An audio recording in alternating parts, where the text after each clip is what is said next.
बर्फ की सफेद चादर में लिपटी ओली की वादियां स्विट्जरलैंड को दे रही टक्कर। उत्तराखंड का खूबसूरत पर्यटन स्थल ओली इन दोनों अपनी अद्भुत प्राकृतिक सुंदरता और बर्फ की मोटी परत के चलते चर्चा का केंद्र बना हुआ है। ओली को भारत का स्विट्जरलैंड कहा जाता है और हाल ही में हुई भारी बर्फबारी ने इसे और भी अद्वितीय बना दिया है। चारों ओर बर्फ से ढकी वादियां, सफेद चमचमाती चोटियां और ठंडी हवा पर्यटकों को मंत्रमुग्ध कर रही हैं। बर्फबारी का केंद्र उत्तराखंड में ओली न केवल अपने स्की रिजॉर्ट के लिए प्रसिद्ध है, बल्कि यह रोमांच और शांति का अनोखा संगम है। इस समय ओली की तापमान में गिरावट दर्ज की गई है, जिससे वहां का न्यूनतम तापमान 0 से नीचे चला गया है। पिछले कुछ दिनों में हुई ताजा बर्फबारी के कारण पर्यटकों की भारी भीड़ उमड़ रही है। कई परिवार और दोस्त यहां स्कीइंग का मजा लेने और प्राकृतिक सुंदरता को निहारने पहुंच रही हैं। पर्यटकों के अनुभव ओली बना पसंदीदा स्थान। यहां आए पर्यटकों का कहना है कि ओली की खूबसूरती ने उनकी यात्रा को अविस्मरणीय बना दिया है। एक पर्यटक ने कहा, हमें ओली आने का फैसला किया था, लेकिन इतनी खूबसूरत बर्फबारी देखकर हमारा दिल खुश हो गया। ऐसा लग रहा है जैसे हम स्विट्जरलैंड में हो। स्थानीय लोगों का कहना है कि बर्फबारी से पर्यटन में उछाल आया है, जिससे स्थानीय व्यवसायों को भी लाभ मिल रहा है। कश्मीर से दिल्ली तक ठंड का प्रकोप और बढ़ेगा। उत्तर भारत में कड़ाके की ठंड ने दस्तक दे दी है। जम्मू कश्मीर, हिमाचल प्रदेश और उत्तराखंड जैसे पहाड़ी इलाकों में ताजा बर्फबारी के कारण ठंड ने पूरे देश को अपनी चपेट में ले लिया है। वहीं मैदानी इलाकों में हल्की बारिश और कोहरे ने ठिठुरन को और बढ़ा दिया है।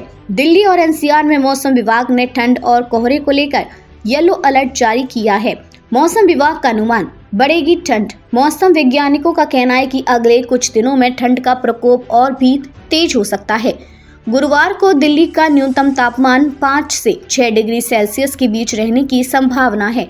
साथ ही कोहरे के कारण दृश्यता में कमी आने की संभावना भी जताई गई है, जिससे सड़कों पर यातायात प्रभावित हो सकता है। रेलवे और हवाई यात्राएं भी कोहरे से प्रभावित हो सकती हैं। स्वास्थ्य पर पड़ सकता है असर। ठंड का असर न केवल दैनिक जीवन पर पड़ रहा है, बल्कि स्वास्थ्य पर भी इसका प्रभाव देखा जा सकता है।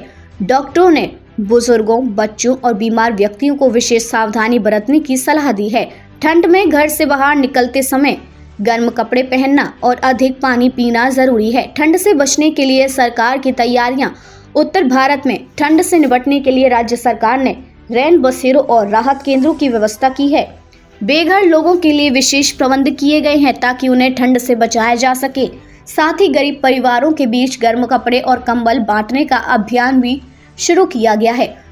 पर्यटकों और स्थानीय निवासियों के लिए सुझाव, बर्फबारी का लुत्फ उठाते समय सतर्कता। ओली और अन्य पहाड़ी क्षेत्रों में जाने वाले पर्यटकों को अपनी यात्रा के दौरान सतर्क रहने की सलाह दी गई है। सड़कों पर फिसलन के कारण वाहन सावधानी पूर्वक चलाएं। ठंड से बचाव के उपाय, गर्म कपड़े पहनें, गर्म पेय का सेवन करें और शरीर को ठंड से बचाने के लिए हीटर या अलाव का सहारा लें। मौसम अपडेट पर ध्यान दें। मौसम विभाग की सलाह और अपडेट्स का पालन करें ताकि किसी अप्रिय घटना से बचा जा सके। उत्तर भारत में बर्फबारी और ठंड का ये मौसम पर्यटकों और स्थानीय लोगों के लिए एक अनूठा अनुभव है, लेकिन सावधानी और तैयारी के साथ इसे और भी खास बनाया जा सकता है।